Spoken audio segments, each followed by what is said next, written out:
Section 1. You will hear a telephone conversation between an operator and a caller.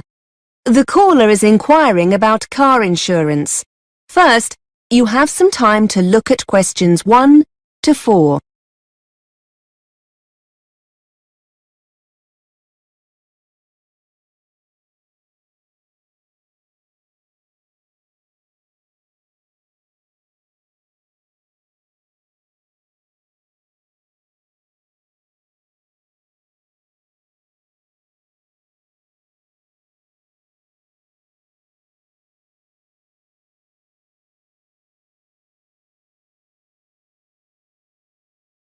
Now we shall begin.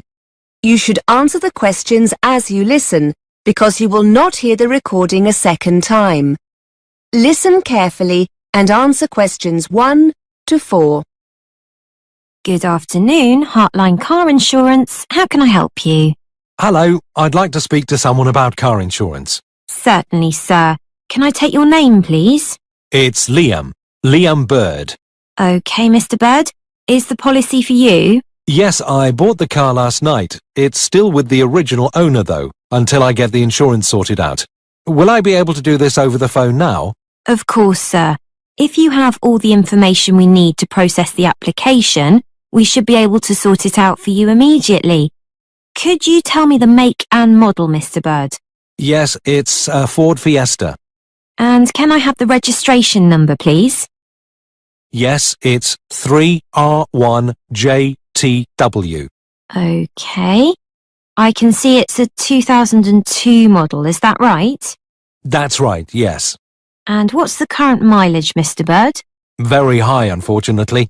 90,000 miles. OK, it's obviously very reliable. Hopefully, yes. And how many miles will you be driving per year? Probably about 6,000 a year. OK. And where will the car be kept overnight? Well, I don't have a garage or a driveway, so it'll be on the road. OK, nearly there. When would you like the policy to be effective from? Immediately, I suppose? Yes, I'm hoping to drive the car home this evening. So could I be covered from today? Yes, that's fine. Now, do you want fully comprehensive cover or third-party fire and theft? Just third-party fire and theft. It's only an old car. And how much no-claims bonus have you got, sir? 6 years. Before you hear more of the conversation, you have some time to look at questions 5 to 10.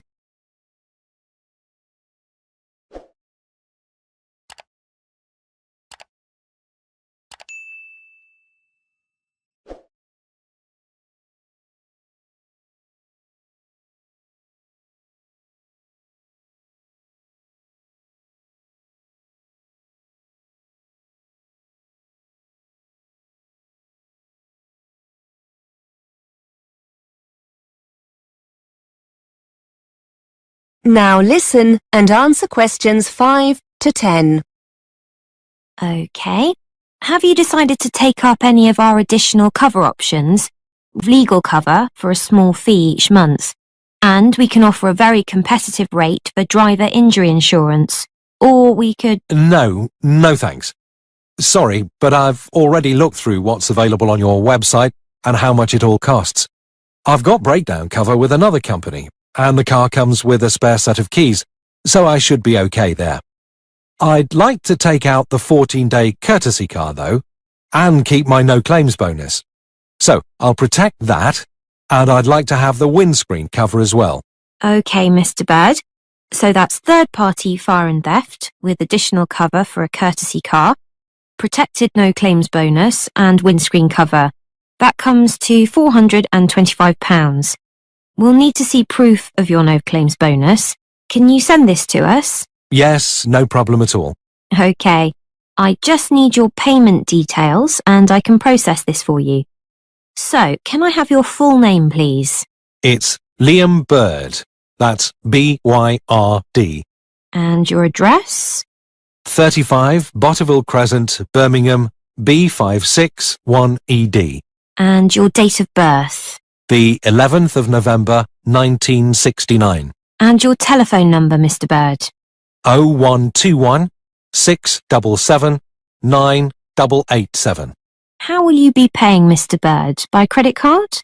By debit card, if that's okay. Yes, fine. What kind of card is it? It's a Visa card. Okay. Can you give me the full number that runs across the centre of the card? Yes, it's 2337 4006 2005 1551. And the 3-digit security number on the reverse of the card? Okay, hang on. Yes, it's 426. Thank you. Finally, can I just ask you how you got to hear about our company? Yes, sure. I found you on the internet. Thanks. Okay, your payment has been processed successfully. You're now covered, Mr. Bird. Would you like us to send your documents to you, or are you happy to download them from the website? Would you mind posting them to me, please? I'd like a paper copy and my printer's not working. No problem, Mr. Bird. That is the end of section 1. You now have half a minute to check your answers.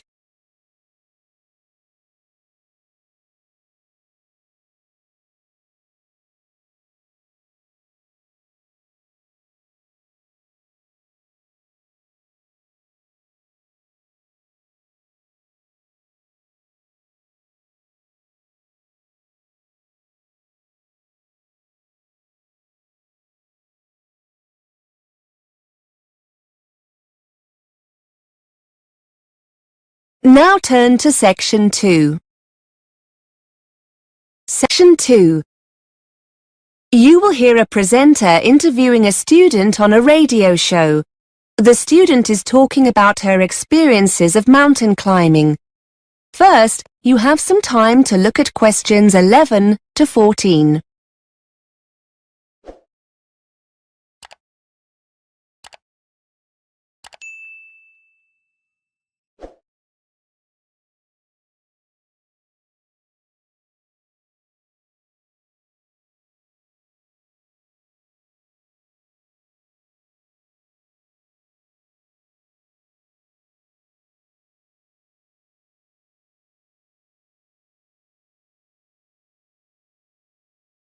Now listen and answer questions 11 to 14.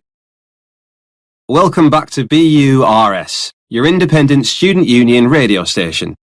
We're looking at some of the incredible feats one or two of you have been up to during your summer break. I'm with Catherine, who's going to tell us about her successful climb of one of the most iconic mountains in the world, Mont Blanc. Catherine, tell us a little about your achievement. Well, actually, it was the second time I've reached the summit. The first was in 2007, the year before I came to university.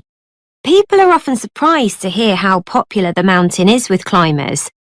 I've read somewhere over 30,000 people attempt the climb each year, and around 200 people a day summit during the summer season, so it's very crowded up there. Unfortunately, it's also potentially very dangerous. In July 2007, the months before I did my first climb, the death toll reached 30, mainly due to bad weather conditions. The sheer number of people can cause falling rocks, which only adds to the danger. Before you hear more of the interview, you have some time to look at questions 15 to 20.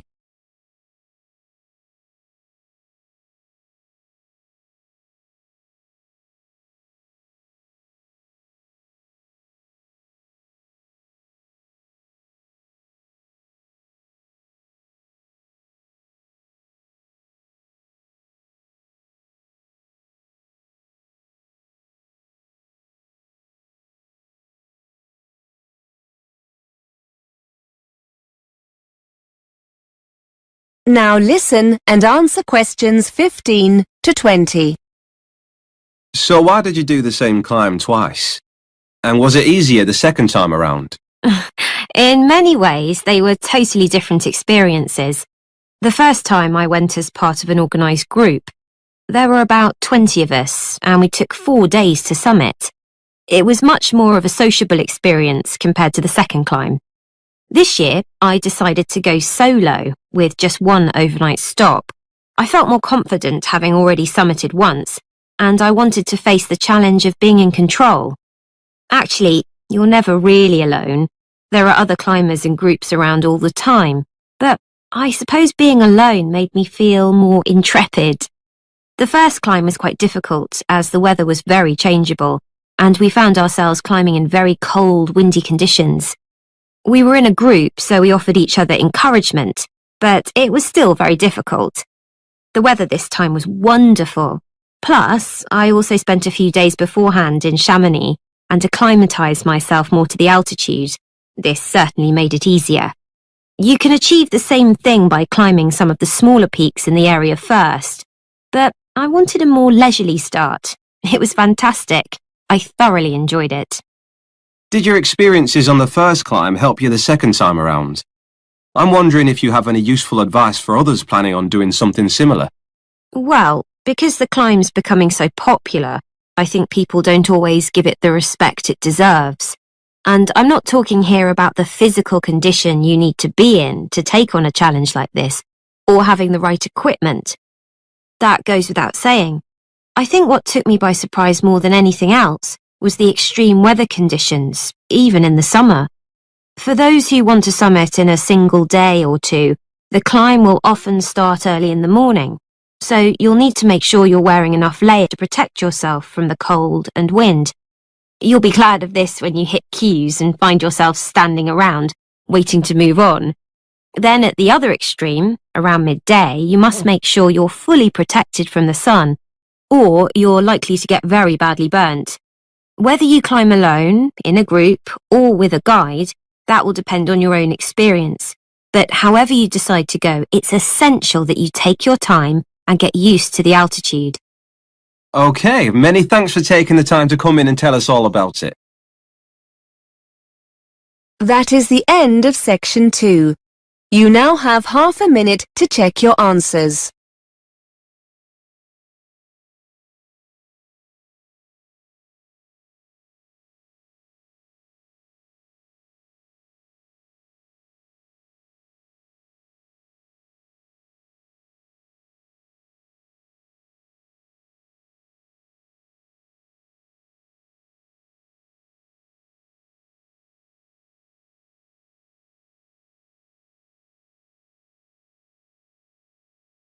Now turn to section 3.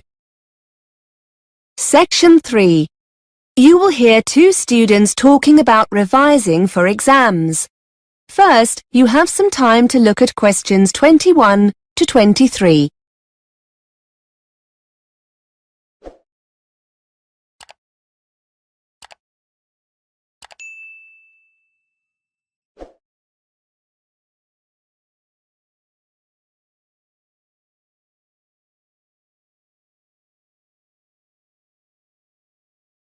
Now listen and answer questions 21 to 23. Elaine, have you seen the exam timetable? They've just put it up on the department notice board. Yeah, I've just come from there. I must be honest, I'd put the thought of exams to the back of my mind. Now the dates are there, it all seems a little scary. Have you been revising much? No, not really. We've got a month, so I'm going to really get going on it now. Why don't we try and work together? Yes, let's meet a few times a week. I don't like working on my own. I never seem to be able to focus properly. What about Tuesday and Thursday? Oh, no, I have a late seminar on Tuesday. Monday and Thursday? What about that? Yes, that'll be okay. How do you go about revising? Have you got any tips? Well, our tutor said we shouldn't start background reading or writing notes until we're clear in our mind what we need to revise. He said with a revision timetable, so we know what to revise and when. That sounds sensible. Then we can use the timetable to work independently. It'll help us to make sure we're both working on the same subjects. We can make that the first thing to do in our first session. Write up a timetable. Okay. I reckon the kinds of things we can do on our own in between meetings are things like arranging our materials, lecture and seminar notes, handouts, feedback from our tutors, that kind of thing. If we arrange all these by subject, according to the timetable, it'll help us get organised. Before you hear more of the conversation, you have some time to look at questions 24 to 30.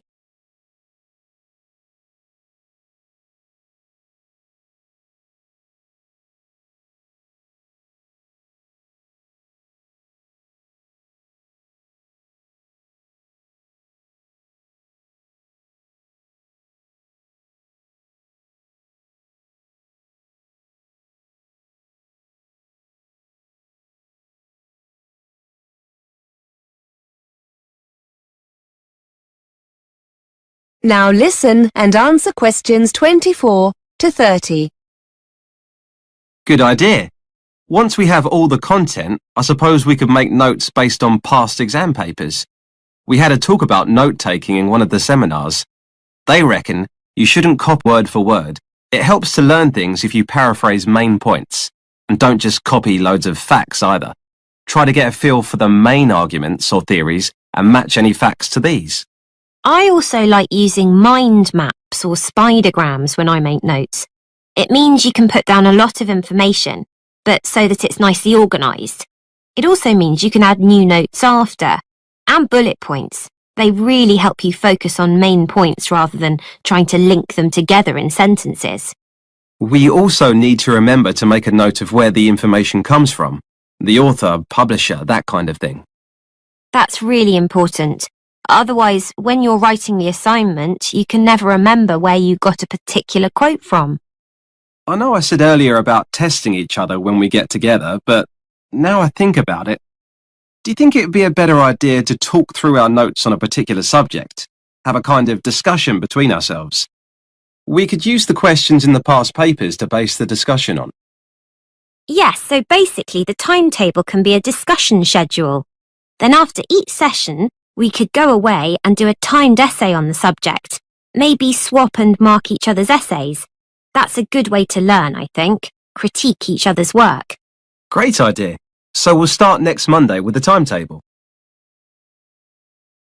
That is the end of section 3. You now have half a minute to check your answers.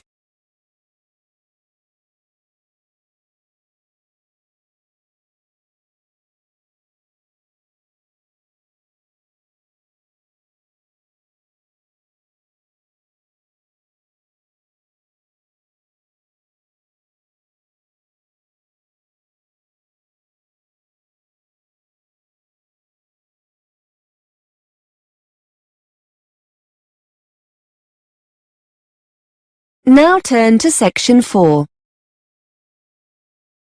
Section 4. You are going to hear a student giving a talk about her research project on the subject of urban design. First, you have some time to look at questions 31 to 37.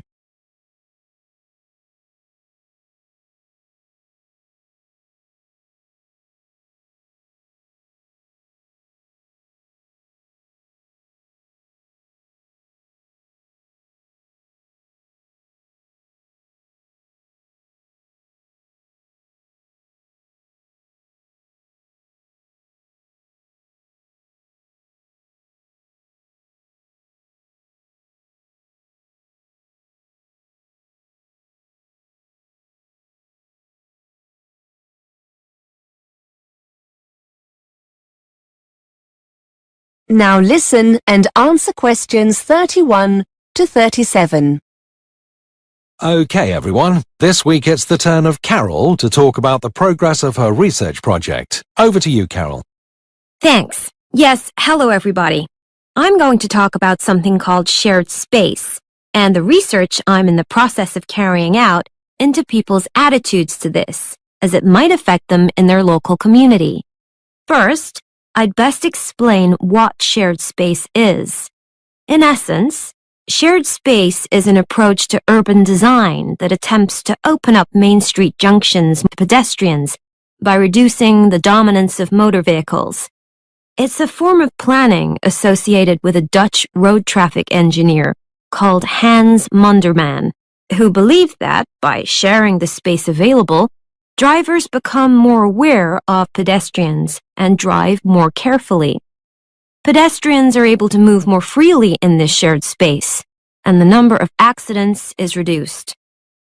Shared space design is usually employed in urban centers where pedestrians congregate, such as in shopping areas. It usually results in demarcations between vehicle traffic and pedestrians being reduced or removed altogether. This includes features like curbs, road surface markings, and traffic signs. There are many examples of shared space in operation abroad and in the UK, for example in Kensington High Street in London and Giles Circus in Ipswich. In addition to a decline in accidents, those in favor of shared space also claim additional benefits such as a reduction in unsightly street furniture, like signs and metal guardrails, which can be replaced with more trees, planters, seating areas, and other aesthetic improvements determined by local people.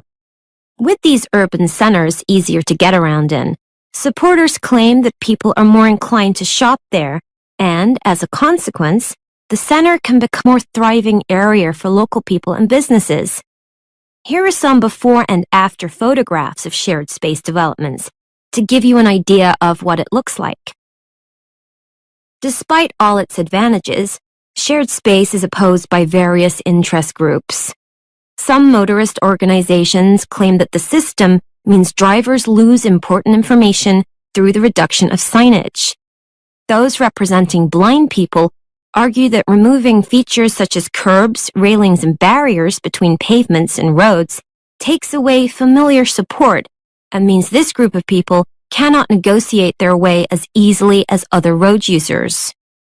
Cyclist representatives have also criticized some aspects of the scheme, arguing that, despite benefits, some cyclists feel more bullied by motorists and consequently less safe.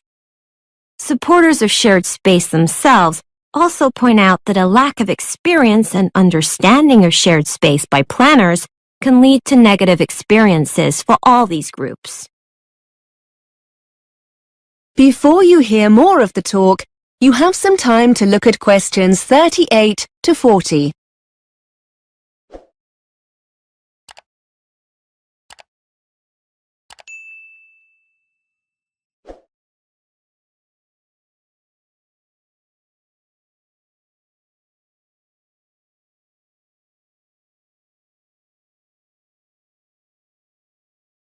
Now listen and answer questions 38 to 40. To carry out my research, I approached a local campaigning group in my area who were interested in adopting shared space in our local shopping center. I discovered that they were very keen to get feedback from local residents on shared space, and because of the experience I'd gained in research methods, they were keen for me to construct a questionnaire for them. The focus group have a website and an active social media presence, and they decided that the questionnaire will be available as an online survey. Hard copy questionnaires will also be used for face-to-face interviews. There are plans to leave paper questionnaires in the local library, but this is still under discussion. Interviews using the questionnaires will be carried out with pedestrians in the area itself. The group don't have the resources to deliver additional questionnaires to the homes of local residents, so this option was dropped. We have met on several occasions to agree on the data the focus group need. I've pointed out that if they want valid results, the questions must be totally unbiased and not in any way loaded to encourage participants to give the preferred answer. Also, we mustn't assume that participants have sufficient information to answer these questions. We're currently looking into how we can best present the concept of shared space during interviews. I've designed some of the questionnaire, and I'd just like to spend a few minutes going through it with you. I'd be grateful for any feedback you have. That is the end of section 4.